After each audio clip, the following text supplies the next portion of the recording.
오늘 마지막 시간이 되었습니다. 그래서 이때까지 배운 것을 요약하면서 오늘 공부를 마무리 짓도록 하겠습니다. 제일 처음 우리가 불교를 다시 묻다라는 주제를 가지고 제일 먼저 한 것이 목적어에 대한, 불교에 대한 정의를 정확하게 내리는 거였거든요.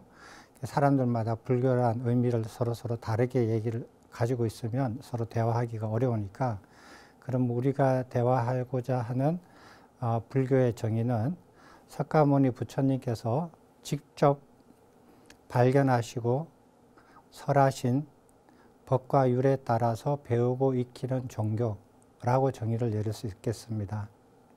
부처님께서 이름을 열애라는 이름은 부처님 1인칭 대명사예요. 이 말은 무슨 말이냐면, 열애라는 말은 석가모니 부처님께서 스스로를 자칭할 때만 쓸 수 있는 이름이에요. 이런 이름은 보통 사람은 가지고 있지 않아요.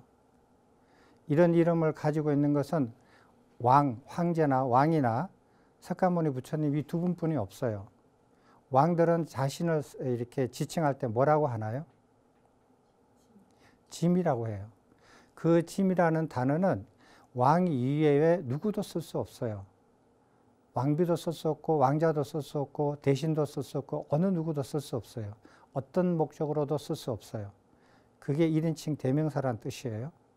그리고 그거를 만약에 어떤 큰 대신이 와서 이렇게 뒤에 가서, 야, 나 너 짐처럼 보이니? 이렇게 얘기할 수가 없다라는 거예요. 그렇게 만약에 한 것이 들각나면, 발각이 되면 그 목숨이 날아갈 확률이 크죠.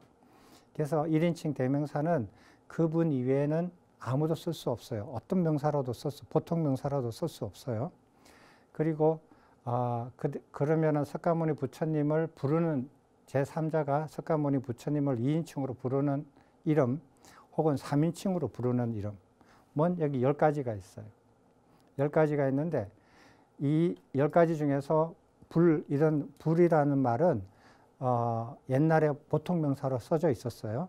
근데 석가모니 부처님께서 이것을 2인칭 내지 3인칭 대명사로 만들어 버렸어요. 그러니까 이것은 석가모니 부처님께의 명호예요. 이름이에요. 이름이니까 다른 용도로 쓸 수 없는 거잖아요. 스승의 이름이니까. 됐습니까? 근데 이 이름 중에서 보통 명사가 딱 하나 있어요. 사람들 쓸 수 있는 게. 그게 바로 아라한이라는 뜻이에요. 아라한은 왜 이렇게 대명사에서 보통 명사로 쓸 수 있느냐 하면, 부처님의 교법 안에, 가르침 안에 아라한과라는 과위가 설명이 되어 있어요. 그래서 아라한과는 대명사인 동시에 일반 명사로서 사용할 수 있는 게 유일한 겁니다. 그래서 그 부처님 당시에 부처님과 똑같은 정각을 이루신 그 분들이 많아요. 제자들 중에서. 그런 분들을 어느 누구도 경전에 그분이 부처님과 똑같은 깨달음을, 정각을 이루셨다, 깨우치신 분이다 라고 해서 그분 보고, 그 장로 비구를 보고 부처가 되었다, 부처님이 되었다, 이런 말 안 해요. 어떻게 표현하냐면은, 그분도 아라한 중에 한 분이 되었다 라고만 표현이 되어 있어요. 나머지 9가지 이름은 절대로 사용이 안 돼요. 그러면은 후대에 들어서 아까 전에 말했듯이 부처님 자체를 비방하고 폄하하는 사람, 부처님의 가르침을 폄하하고 비방하는 사람들, 새로 불교 앞에다 이름을 붙여서 자기 걸로 만들어가는 사람, 이런 사람들이 이런 이름조차도 이제 무너뜨리는 거예요. 그래서 열애라는 말을 일반 명사로 써요. 열애선이라는 말을 쓰고 열애장이라는 말을 써요. 이런 사람, 이런 이름을 쓰고 이런 명사를 이렇게 일반 명사로 쓰는 사람들이 전부 다 부처님 가르침을 폄하하는 사람들이에요. 누구에게 묻는가? 바른 스승한테 묻는다. 바른 스승의 조건은 10가지가 있었다. 그거는 저번에 다 얘기했습니다. 그러면은 설법할 때는 어떻게 설법하느냐? 설법할 때 이렇게 얘기를 했어요. 자, 근거 없이 이게 부처님의 가르침이다, 불교다라고 얘기하면 지옥에 떨어진다 그랬죠. 그죠? 그래서 그런 사람의 설법을 들으면 안 되고, 그렇게 근거 없이 이게 이렇게 하면 깨닫는다, 이렇게 하면 불교다 라고 얘기해서는 안 된다라는 거 한 가지. 두 번째, 자질이 부족한 사람들한테는 가르쳐 주지 말라고 했죠. 예전에. 그 다음에 대답해야 되는 질문이 있고 대답하지 않아야 하는 질문인데 그걸 구별해서 대답을 해야 된다. 그 다음에 대답을 해야 되는 질문도 바른 시기를 알아서 해야 된다. 라고 얘기를 했습니다. 그리고 난 다음에 그런 거를 다 갖추고 난 다음에도 이 5가지 태도를 갖추어야 된다. 그럼에도 불구하고 법을 설하는 것은 굉장히 어려운데 이 5가지를 반드시 갖추고 난 다음에 서로 해야 된다. 그 5가지가 뭐냐? 가르침의 시작과 중간과 끝을 처음부터 차례대로 전체를 다 가르쳐야 된다. 기초부터 높은 단계까지 차례대로 얘기해야 된다. 설명해야 된다. 설명할 줄 알아야 된다. 근데 어떤 분들은 한 가지만 평생 가르쳐요. 다른 건 안 가르치고. 이런 사람은 귀를 기울여서는 안 된다. 두 번째는 설명을 하는 것을 전체 가르침을 바탕으로 해서 부분을 설명하면서 전체를 파악할 수 있도록 설명을 해야 되는데 그 부분만 계속 이 부분의 깊은 뜻은 이거고 그 다음에 그 뜻은 이거고 한 가지만 계속 뜻을 여러 가지 설명을 하는 거예요. 그 헷갈리는 거죠. 그래서 어쨌다는 거냐. 전체를 파악하지 못해요. 그런 가르침을 아무리 들어도. 그 다음에 듣는 사람에 의존하게 만들도록 가르쳐요. 내 없으면은 그 다음에 진도 못 나가게끔 그런 식으로 설명을 해요. 그런 사람들한테서는 배우면 안 된다라는 거예요. 그러니까 어떻게 배운 사람이 자기 스스로 나아갈 수 있도록 가르쳐야 된다라는 거예요. 그거는 다른 세속에서도 마찬가지죠. 세속에서도 훌륭한 교수님들은 가르쳐서 그 학생이 스스로 앞으로 나아갈 수 있도록 가르쳐요. 그렇지 않은 사람들은 자기한테 계속 의존하게만 만들어요. 그렇게 하는 것은 이렇게 그 사람한테 배워서는 안 된다라는 거죠. 자, 그러면은 듣는 사람의 태도는 무엇이었나? 듣는 사람은 이 5가지를 갖추지 않고 들으면 정법을 만나더라도 자기 걸로 만들 수 없고 배울 수 없다. 이것을 5가지를 갖추면은 정법을 만나서 바른 학습 방법으로 정법을 자기 걸로 만들 수 있다. 그 바른 학습 방법은 16가지 저번 시간에 얘기를 했습니다. 내용은 뭐냐면 법을 듣는 사람의 입장으로서 배우는 사람 입장으로서는 첫째로 법을 무시하지 말라. 그 다음에 가르치는 사람을 무시하려고 하지 마라. 자기 자신을 무시하지 말라.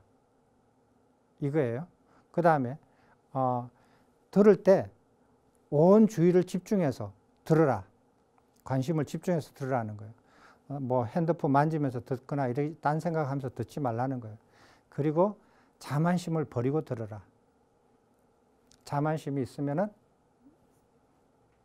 자기게 이렇게 안 돼요. 그리고 이제 정각에 이르는 길, 부처님께서 말씀하신 그 깨달음에 이르는 길에는 2가지로 우리가 한번 파악할 수 있다고 했는데 부처님께서 깨우치시기 전에 사문고따마라고 불렀어요. 사문고따마께서 정각에 이른 길, 석가모니 부처님께서 깨우치기 전에 그 중생이었을 때 차례대로 찾아가서 깨달음을 이룬 그 길, 그 다음에 석가모니 부처님께서 깨우치시고 난 다음에 제자들한테 가르치셨던 정각에 이르는 길, 이 2가지를 비교하는 거예요.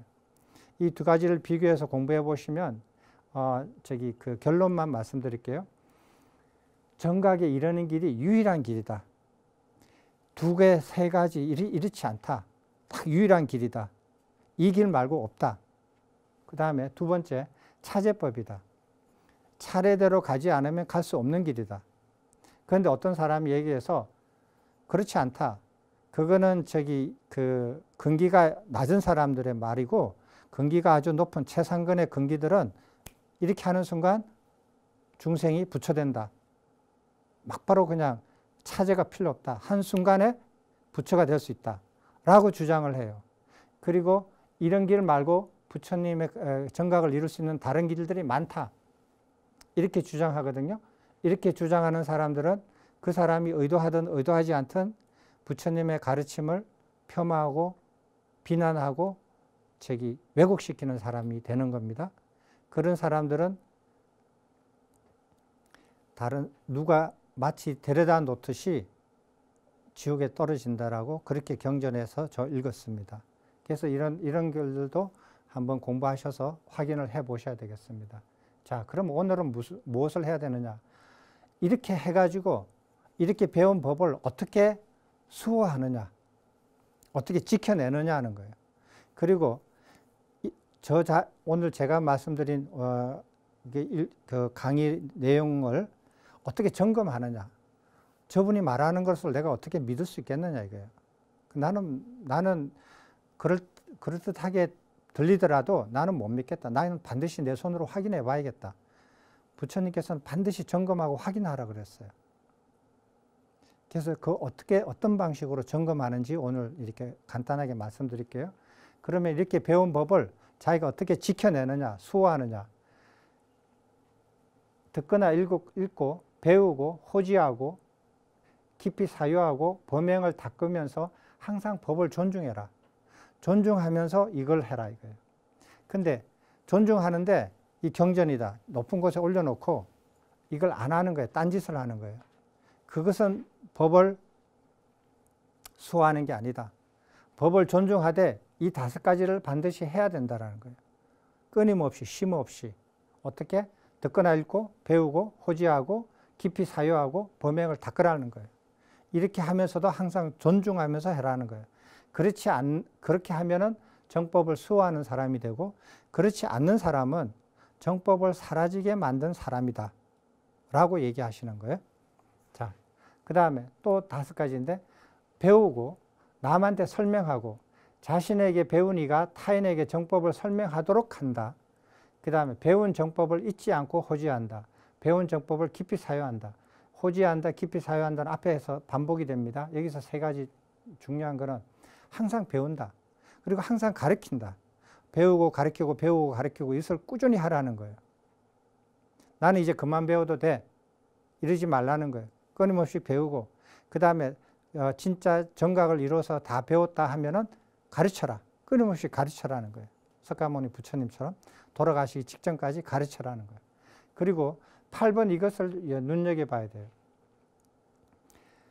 부처님께서도 평생을 이렇게 자복, 이렇게 평지에 같이 앉으셨어요. 같이 앉고, 경사가 졌다면 약간 높은 데 앉을 수 있었지만 평지라면 항상 평평한 데서 같이 앉고 같이 얘기를 했어요.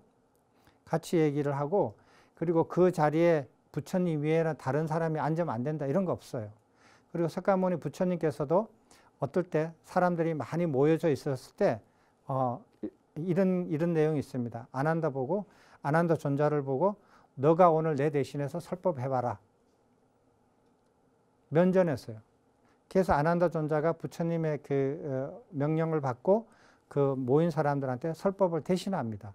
그리고 다 끝나고 난 다음에 부처님께서 잘했다. 참 너가 한 설법과 내가 했던 설법과 하나도 틀림이 없다. 참 잘했다. 라고만 해주세요. 이런 장면들이 여러 번 나옵니다. 그래서 이렇게 법을 가르쳐 놓고 자기 제자가 새로운 사람한테 가르치지 못하게 한다. 이거는 굉장히 부처님 가르침과 위배된다는 걸 아셔야 돼요. 그래서 그분이 80, 90이 돼도 제자가 50, 60이 되어도 못 가르치게 만들어요. 그 밑에 있는 제자가 누가 거기 있겠어요? 안 있죠. 그 말이 안 되죠. 그렇게 하고 있어요. 그래서 대학에서도 교수님이 제자를 이렇게 해가지고 박사를 주고 그 다음에 연구를 시켜서 교수를 해서 그러면 동료 교수가 되잖아요. 그리고 그 젊은 제자가 동료가 되어서 다른 학생을 가르치게 만들고 당연하게 하게 하는 거 아니에요? 그러려고 배우고 그러려고 가르치는 거잖아요. 이런 것들을 우리가 한번 현실 불교를 점검해 볼 필요가 있어요. 그 다음에 또 정법을 수호하는 것. 이런 사람들은 이렇게 부처님의 정법을 수호하는 이런 방법이 아닌 방법으로 하는 사람은 부처님의 법을 없어지게 정법을 소멸시키는 사람이다. 이렇게 이제 그 말을 하거든요. 근데 내가 불교에 이렇게 들어와서 정법을 소멸시키는 사람이 되어서는 안 되겠죠. 이거는 바른 단어와 바른 표현을 해서 뜻을 바르게 전달해라. 단어와 표현을 정확하게 해라. 제가 공부하면 할수록 부처님의 가르침의 그 단어 뜻들이 아주 명료해요. 모호한 데가 없어요. 그리고 앞뒤가 정확하게 맞아떨어지거든요. 표현도 정확하고. 근데 어떤 사람들이 이렇게 해요. 그래서 경전에 나와 있는 단어와 표현들이 뜻을 전달하는데 너무 정확하다. 그거 이상 더 좋은 표현이 없다. 그거보다 더 좋은 단어가 생각이 안 난다. 그래서 그 표현과 그 단어를 그대로 써서 제가 설명을 합니다. 그런데 어떤 사람들이 이렇게 해요. 너가 너 목소리를 내야지 그 부처님의 가르침만 달달달 외워가지고 그렇게 반복해서 되겠느냐 이렇게 생각하시는 분들이 있거든요. 그 천만의 말씀이에요. 부처님의 내용을 달달달 외워지지가 않아요. 아무리 외우려고 해도. 이해하기도 굉장히 어려운데 그걸 어떻게 외워요? 못 외워요. 외우려고 해봐도 잘 안 외워져요. 그래서 그 부처님의 그 경전을 외울 수 없을 뿐만 아니라 그걸 이해하고 계속 사유해서 바르게 이해하지 않으면 그게 자기께 표현이 안 돼요. 굉장히 어렵습니다. 저는 이렇게 예전에는 아무리 어려운 책들도 이렇게 한 페이지 전체를 사진으로 탁 찍어서 전체를 다 기억을 했었거든요. 근데 경전은 그렇게 안 돼요. 아무리 사진 찍고 기억을 하려고 해도 기억이 안 돼요. 이해하지 않으면은 그 표현도 따라갈 수 없는 그런 묘한 게 있어요. 배우지 않으면 절대로 알 수 없는 그런 내용이에요. 배우면 굉장히 단순한데도 불구하고 그것을 배우지 않으면 알 수 없는 그런 경전 내용들이 굉장히 많아요. 그래서 그렇게 말을 할 수 없어요. 이게 옳은 말씀이에요. 그리고 인내하고 수순하게 받아들이고 타인에게 열심히 가르치고 그 다음에 도량에서 가르침과 배움에 일목요연하게 해야 된다. 자, 이건 앞에 하고 같아요. 근데 도량에서 가르침과 배움에 일목요연해야 된다. 이건 무슨 말이냐. 수능 치는 게 이제 일주일도 한 달도 안 남은 고3 학생이 자기가 이제 이때까지 공부한 것들은 무슨 과목은 이만큼 공부했고 한 달 남은 동안에 무엇을 공부해야 된다는지 계획이 짜졌을 거 아니에요. 쭉 해왔으니까. 과목이 한두 개가 아니잖아요. 모든 과목에서 진도가 이만큼 나갔고 남은 시간 동안에 뭐를 공부해야 되고 뭐를 맞춰야 된다는 게 일목요연하죠. 그렇게 살아라는 거예요. 절에서. 그리고 배우는 사람은 그렇게 하고 가르치는 사람은 저 사람한테는 이걸 가르쳤고 그 다음에는 저걸 가르쳐야 된다. 이게 일목요연하게 다 알아줘야 돼요. 저 사람한테 이걸 가르치고 했더니 이거는 이해를 했는데 다른 이것은 잘 이해를 못하더라. 라는 것을 일목요연하게 정리하고 알고 있어야 돼요. 한 사람만 가르치는 게 아니잖아요. 여러 사람 가르치는 거. 그 내용을 일목요연하게 다 기억하고 알고 있고 그 다음 날에 무엇을 가르쳐야 된다, 무엇을 배워야 된다 라는 것을 다 알아야 돼요. 서로가. 그럼 부처님 가르침을 어떻게 검증하느냐. 이게 이제 이렇게 한 가지 중요한 문제 중에 하나입니다. 제가 말씀드린 내용 자체도 마찬가지예요. 저는 최대한 이렇게 그 경전 내용을 밝히면서 근거를 밝히면서 말씀을 드리려고 했어요. 그러니까 여러분들이 가서 이 경전에서 이 내용을 확인을 해 보셔야 돼요. 저 사람이 이 경전에서 제대로 읽고 제대로 이해하고 제대로 말을 했는지 아니면은 잘못 말을 했는지 여러분들은 제 말을 듣고 반드시 점검을 하셔야 돼요. 점검을 하시는데 자, 점검은 그럼 어떻게 하느냐? 왜 부처님께서 점검을 이렇게 하라고 시키셨나 하는 거예요. 그거에 대해서 오늘 말씀을 한번 드려보겠습니다. 이 경은 대열반경이에요. 부처님께서 반열반에 드시기 바로 직전에, 그러니까 돌아가시기 바로 직전에 그 유훈인데 많은 비구들이 모여놓고 설법을 모든 법과 유를 상세하게 다 설명해요. 오랜 시간 동안에. 이때까지 해왔던 법들을 다 설명을 하셔요. 설명을 하시고 여기에 궁금증이 있으면 질문해라. 이렇게 하시면서 마지막으로 이때까지 하지 않으신 말씀을 하셔요. 그게 기록이 되어 있어요.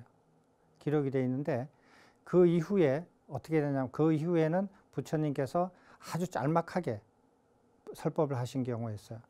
너희들은 게을르지 말고 열심히 공부해라. 열심히 정진해라. 이 한마디 하시고 질문이 있느냐? 질문 있으면 지금이라도 해라. 질문 다 없습니다. 그러니까 열심히 부지런히 게으르지 말고 열심히 정진해라 라고 하시고 마지막으로 돌아가셨어요. 사람들이 이게 유훈이라고 생각을 하거든요. 근데 본격적인 설법의 형태를 갖춘 마지막 유훈은 이거예요. 부처님께서 4가지 큰 권위가 있다. 이 권위에 대해서 말씀하시는데 그 4가지 권위가 뭐냐? 부처님에 의한 권위. 부처님에 의해서 생기는 권위가 있어요. 성가에 의한 권위가 있어요. 성가는 뭐냐? 수천 명, 수만 명이 모여있는 성가예요. 그 수천 명, 수만 명 중에서 가장 유명하고 훌륭하신 스님이 지도자가 한 분 계시고 그 밑에 80, 90 뭐 이렇게 오래되고 공부를 많이 하신 장로 비구들이 수백 명, 수천 명이 있고 수십 명이 있을 수도 있고 그리고 그 밑에 배우는 공부하는 젊은 스님들이 뭐 10,000명, 몇천 명, 몇만 명 이렇게 될 수 있죠. 이게 승가에 의한 권위예요. 승가.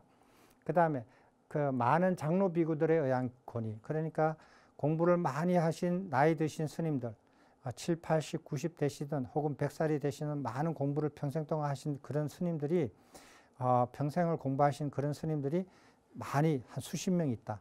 혹은 뭐 작게는 수십 명이 있다. 이렇게 수백 명, 수십 명이 있다. 이러는 거예요.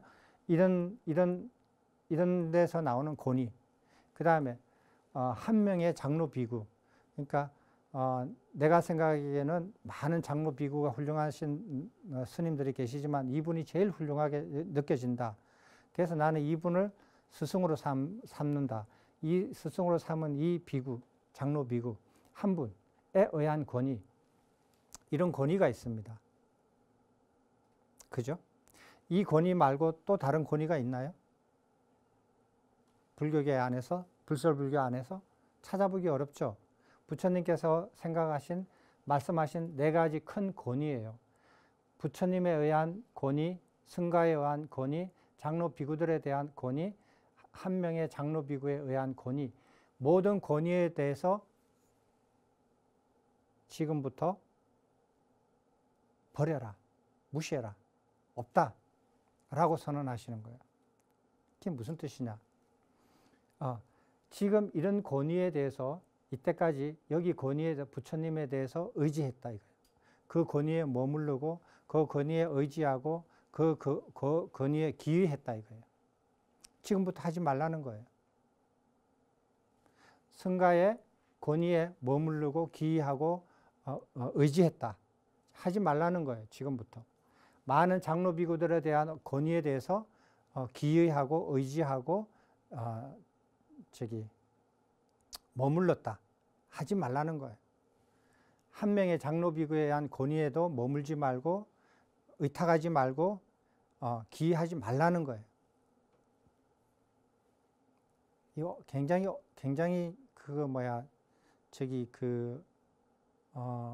어떻게 보면 굉장히 이때까지 이런 하신 법문이 없는 이런 설법 내용이에요. 그러면은 뭐에 대해서 기의하느냐는 거예요. 이런 권위를 다 기의하지 말고 머물리지 말고 의탁하지 말라. 그럼 무엇을 의지를 하느냐 하는 거예요. 무엇에다 기의하고 무엇에 의탁하고 무엇을 무엇에 머물러느냐. 그게 뭐겠어요?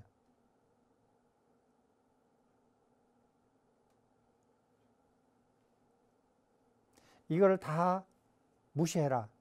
단 모든 이것을 다 무시하고 이 하나에다가 다 기의해라 라고 하신 거예요. 그게 뭐겠어요? 아마 이런 질문을 받으면 세상에 저런 질문이 있을까? 질문 자체를 당황스러워서 대답을 잘 못하실 거예요. 부처님께서 뭐라고 말씀하셨냐면 부처님께서 지금까지 지금 그 현장에서도 쭉 설명하신 부처님이 지금까지 설명하고 설하신 법과 율에 의지해라. 법과 율에 기이하고 법과 율에 의지하고 법과 율에 머물러라. 이렇게 말씀하셨어요. 그리고 내가 이때까지 설한 법과 율에 대해서 질문 있으면 지금 해라. 질문 없다. 이때까지도 40여 년 동안 설하셨지만 반복적으로 최종적으로 다시 한 번 더 설하십니다. 처음부터 끝까지 쭉 다 오랜 시간 걸쳐서. 그 기록은 안 나와. 왜? 그 기록을 다 넣으면 너무너무 경전이 커지니까. 그 기록은 그리고 앞에서 나왔던 내용들이니까. 그 기용들을 다 하시면서 맨 마지막에 이 말씀을 하셔요. 앞으로 이 네 가지 큰 권위에 대해서 머물리지 말고 기이하지 말고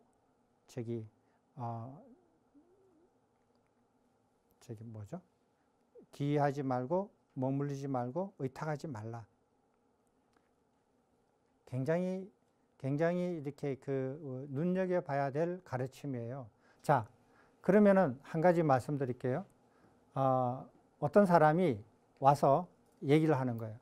나는 부처님 면전에 부처님께서 이렇게 설하신 내용을 나는 받아들여서 이것이 불법이라고 부처님의 가르침이라고 생각한다라고 말을 하는 거예요. 나는 부처님 면전에서 부처님이 들었다. 나는 이 큰 성가 안에서 10,000명이 넘는 이 성가 안에서 모든 성가가 배우는 이것을 나는 거기서 배워가지고 왔다. 그리고 이것이 나는 부처님의 가르침이라고 생각한다라고 말을 해요. 자, 어떤 사람은 나는 많은 장로 비구들한테 훌륭한 장로 비구들한테 배웠다. 이 장로 비구는 누군데 나는 이분들한테서 배웠다. 나는 이것이 부처님 가르침이라고 생각하고 말한다 라고 말을 해요. 나는 내가 생각하기에는 가장 훌륭한 장로 비구 한 분에 의해서 내 스승한테 이것을 배웠다. 나는 이것이 부처님의 가르침이라고 생각한다라고 말을 해요. 자, 그러면은 어떻게 하느냐? 부처님께서 이 권위에 다 머물리지 말라 그랬잖아요. 그러니까 그렇게 하면은 예를 들어서 어떤 사람이 부처님께서 설하신 내용을 경전에 기록이 됐다 이거예요. 경전에 기록되니까 이게 부처님 가르침이다 라고 얘기를 해서 나는 이게 부처님 가르침이다 라고 생각하고 말한다. 이런 경우가 있을 것이고, 어떤 성가에 의한 권위가 있어요. 옛날에 어느 시절에 큰 성가가, 훌륭한 성가가 있었는데 그 중에서 가장 훌륭하신 스님이 주석서를 썼다. 부처님의 가르침을 주석하는 책을 썼다. 그 주석서가 굉장히 유명하다. 그 주석서가 나는 부처님의 가르침이라고 생각을 한다. 라고 해서 그 주석서의 내용을 주장하는 거예요. 이런 일이 있을 거예요. 그럼 부처님께서는 뭐라고 말씀하셨느냐?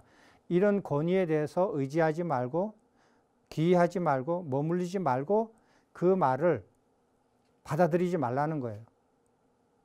그러면 어떻게 하라는 소린가? 그의 말을 찬성하거나 반대하지 말아야 한다. 찬성하지도 말고 반대하지도 말아라. 그렇게 해서 누가 와서 나는 부처님 면전에서 들었다. 나는 부처님의 니까야 경전에서 부처님 말씀을 들었다. 그리고 나는 성가가 아주 이렇게 인정하는 그런 주석서에 대해서 그 내용을 배웠다.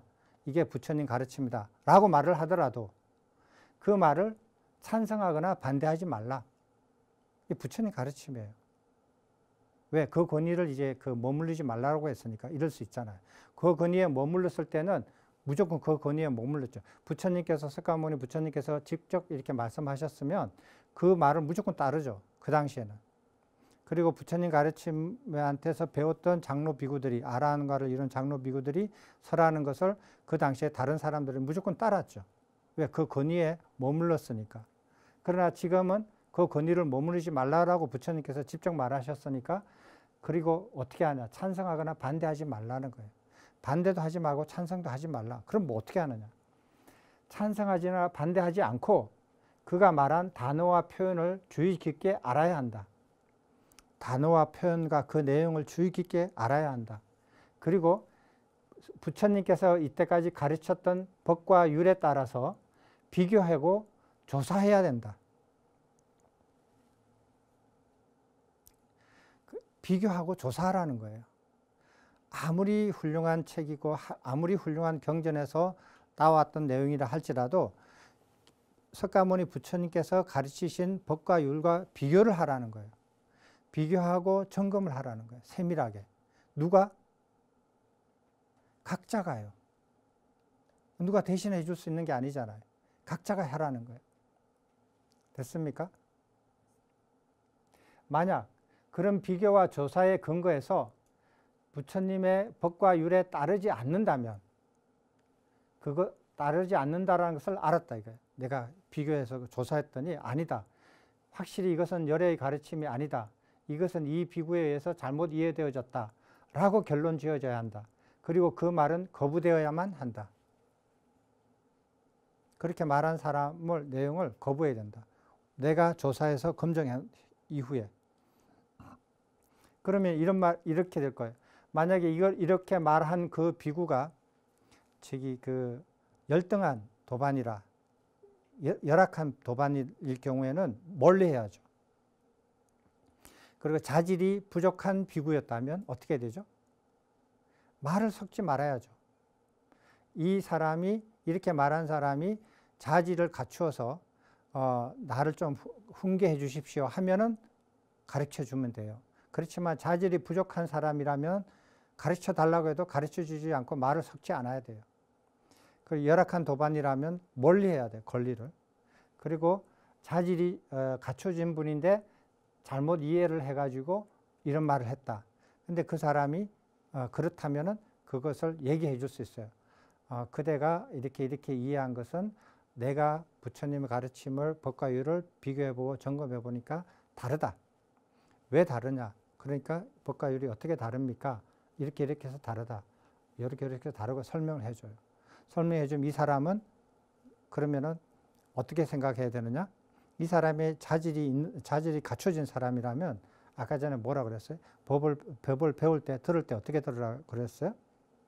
말하는 사람을 무시하지 말고 들으라 그랬잖아요. 공격하려고 들으라 하지 말라 그랬잖아요. 그리고 그 내용을 공격하려고, 무시하려고 듣지 말라 그랬잖아요. 법의 내용을 무시하거나 공격하려고 듣지 말라 그랬잖아요. 근데 이 듣는 사람이 가만히 들어보고, 내가 이때까지 알았던 것은 잘못되었구나. 이분이 하신 게 진짜 부처님이 가르침이 맞구나. 라고 인정을 해서 받아들이면 같이 가는 거예요. 근데 이 사람이, 내가 이때까지 그거 이렇게 공부해왔던 것이 틀렸다고? 너는 잘났고 나는 틀리고 이런 거야? 해가지고 화가 나서 공격을 하는 거예요. 말 꼬리를 잡고. 이러면은, 정법을 들을 준비가 안 돼 있는 사람으로 알아야 되는 거예요. 나는 자질이 갖춰진 사람이라고 판단해서 설명을 해줬는데 내가 잘못 판단한 거예요. 자질이 안 갖춰졌구나. 떠나는 거죠. 더 이상 말해서는 안 되는 거죠. 근데 비교와 조사에 근거해서 다른 거를 근거하면 안 돼요. 저 사람이 어디 가서 이렇게 나쁜 짓을 했다더라, 나쁜 행위를 했다더라, 그런 것을 근거로 삼아서 그대가 말한 것이 부처님 가르침이 아닙니다 라고 얘기하지 말라는 거예요. 반드시 비교와 조사에 근거해서, 근거를 거기에서 삼으라는 거예요. 그 근거에서 석가모니 부처님의 법과 율에 따른다는 것을 알았다면 확실히 이것은 석가모니 부처님의 가르침이다. 이것은 이 비구에 의해서 바르게 이해되어졌다라고 결론되어져야 한다. 됐습니까? 이렇게 결론을 내리고 받아들이라는 거예요. 그리고 그 사람이 자질이 갖춰지고 좋은 도반이라면 같이 토론하고 같이 공유하고 같이 수행을 해 나갈 수 있다는 거예요. 됐습니까? 이게 부처님이 검증하는 방법이에요. 자, 이 가르침을 응용을 해서 우리가 지금 제가 니카야 경전을 내용을 읽고 이게 석가모니 부처님의 가르침이구나라고 이해를 해서 여러분한테 전했습니다. 그럼 여러분은 이 제가 말씀드린 내용을 듣고 그 경전을 찾아서 인용한 부분을 찾아가지고 확인을 해서 비교하고 검토해가지고 저 사람이 이 경전을 바르게 이해하고 바르게 읽고 바르게 말하였구나 라고 인정할 수가 있고, 그러면 그것을 이렇게 결론을 지어야 되고, 만약에 본인이 스스로 가서 그 경전을 읽고 세밀하게 비교하고 점검을 해봤더니 저 사람이 잘못 읽고 잘못 이해하고 잘못 말되어졌다 라면은 그 말을 거부해야 된다는 거예요. 저 말을 거부해야 된다는 거예요. 이렇게 말씀하시는 거예요. 그런데 어떤 사람이 이렇게 질문을 하는 경우가 있어요. 잠깐만. 근데 경전이 너무 많다라는 거예요. 경전 개수가. 내용이 좀 많아요. 근데 뭐 그렇게 많은 건 아니에요. 한 20권 정도 되는데 뭐 이렇게 활자가 커서 그렇지 활자를 줄이면은 몇 권으로 안 돼요. 저기 다른 학문 분야의 그 문헌들을 보면 여러분 상상을 초월해요. 엄청난 문헌이 그냥 큰 빌딩에 가득 찼어요. 거기에서도 다 찾아서 공부를 하는데 이거 20권 되는 거, 이 활자도 엄청나게 그냥 뭐 돋보기 안 보고도 볼 수 있는 크게 활자된 거는 이건 양이 많은 거 아니에요. 결코 많은 게 아니에요. 굉장히 어려워서 그렇지. 그러면 이런 거를 공부를 하면서 어떤 분이 이렇게 질문을 해요. 이 경전과 이 경전이 서로 내용이 서로 상반된다 이거예요. 상반될 수 있지 않고 이 경전의 어떤 부분, 경전의 일부 내용이 다른 경전의 내용하고 서로 모순이 된다. 이럴 때 그럼 어떻게 합니까? 라는 거예요. 부처님의 가르침을 이걸 가지고 그대로 응용을 해봅시다. 자, 그러면은 부처님의 사분 니까의 경전을 펴봤다 이거예요. 그럼 거기에는 왜곡된 부분도 부분적으로 있을 수가 있고 다른 내용과 서로 모순되는 내용이 있습니다. 분명히 있어요. 있는데 그런 걸 그럼 어떻게 판단하느냐는 거예요. 그래서 경전을 공부할 때도 어떻게 하느냐. 그 경전이 석가모니 부처님의 가르침에 맞다, 틀리다 라고 판단하지 말라는 거예요. 판단하지 말고 공부를 하라는 거예요.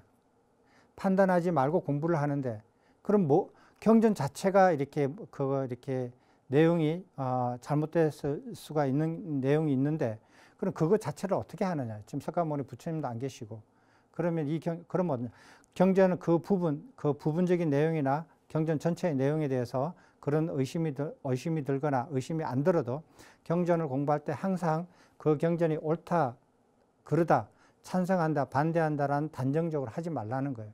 하지 말고 공부를 하라는 거예요. 그 읽고 이해하라고 하라는 거예요. 이해하고 그 경전을 이해하고 난 다음에 머리에 탁 띄워놔요. 컴퓨터 이게 화면처럼. 그리고 다른 경전도 읽고 계속 그런 식으로 공부해서 다 띄워놔요. 그래서 경전 전체의 내용이 만약에 그 1000개라고 하면은 내가 700개의 경전 내용을 다 이해를 했다. 그리고 다 띄워놔요. 그 띄워놓은 다음에 새로운 경전 하나를 볼 때, 이 새로운 경전을 공부할 때 혹은 어느 부분에서 공부를 할 때 이 내용이 이때까지 700개의 경전 내가 공부한 내용과 서로 상반된다 하면은 이게 틀렸다라는 걸 알아야 돼요. 그리고 이 경전이 이때까지 공부한 700개의 경전 내용과 서로 맞아떨어지지 않는다. 그럼 이거 버려야 돼, 이 경전은. 그렇게 적용을 해야 돼요. 그러면은 경전 내용이 1000개 중에서 틀린 게 700개고 맞는 게 300개라면 어떡할 겁니까? 그러면 불교 사라진 거예요. 그런데 다행히 니까의 경전은 그렇지 않아요. 니까의 경전은 틀리고 왜곡된 것들이 군데군데 많아요. 군데군데 많지만 세밀하게 점검해 보면 그걸 알아낼 수가 있어요. 알아낼 수가 있거든요. 왜? 부처님께서 설하신 내용을 그것을 합성해 가지고 기록에 남긴 내용하고 그리고 기록할 때 누가 이렇게 끼워서 이제 덧칠한 내용하고 호흡이 달라요. 읽으면 문맥도 달라지고 호흡도 달라요. 그래서 쭉 읽어보면 호흡이 금방 달라져요. 그리고 그 내용이 지향하는 목적도 벌써 달라요. 그래서 여러분이 조금만 익숙하게 더 공부를 하시면은 그 삽입되고 왜곡된 내용을 만날 때마다 금방금방 이게 드러나지게 돼요. 처음에는 잘 모를 거예요. 글자가 글자로만 보이니까.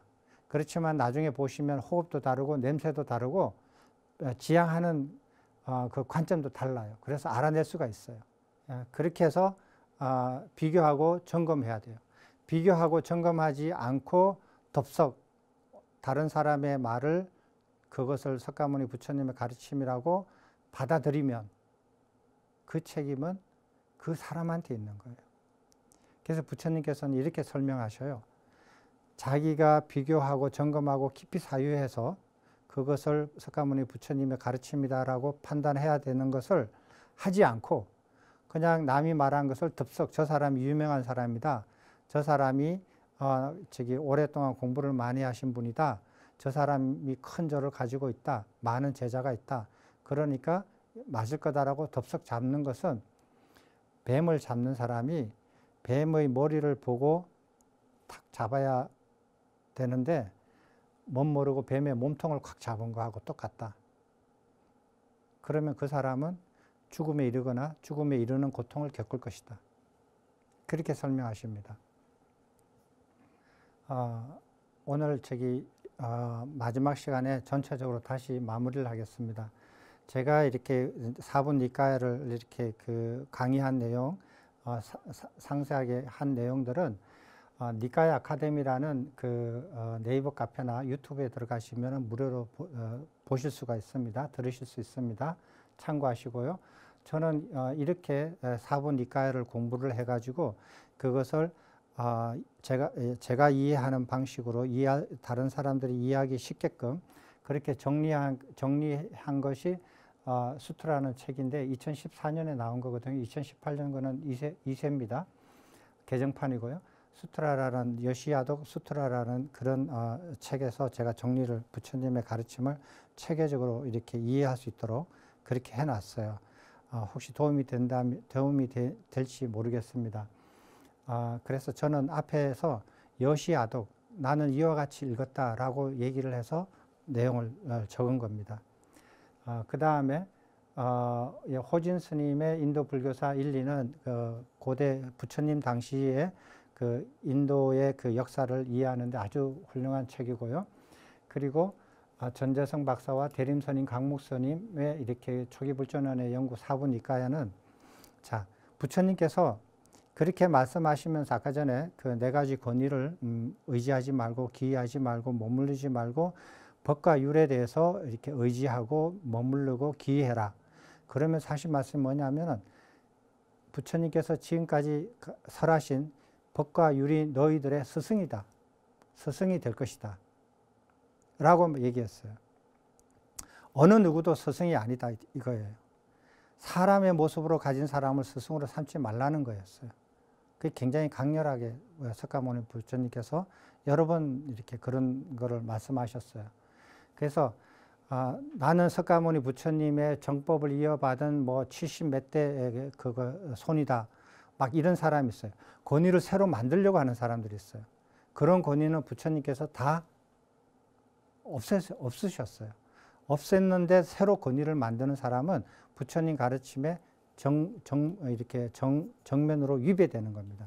그래서 부처님의 법과 율이 여러분의 스승이 될 것이고 석가모니 부처님의 가르침에 따라서 법과 율이 여러분의 스승이 될 것이고 여러분의 스승을 여기에 전화해서 여러분들이 이렇게 받아서 사서 보시면은 그것이 여러분의 스승이 될 것이에요. 부처님의 법과 율이 여러분의 스승이 된다. 승가도 아니고 법당에 있는 부처님도 아니고 나이 드신 자기 스승도 아니에요. 부처님께서 설하신 법과 율이에요. 그건 어디에 있느냐? 여기에 있습니다. 그래서 여러분들도 여기에서 꼭 연락하셔서 부처님의 법과 율을 찾아서 자기 걸로 만드시고 그걸 스승으로 삼아서 공부하시고 익히시기 바랍니다. 이걸로서 마치겠습니다. 수고하셨습니다.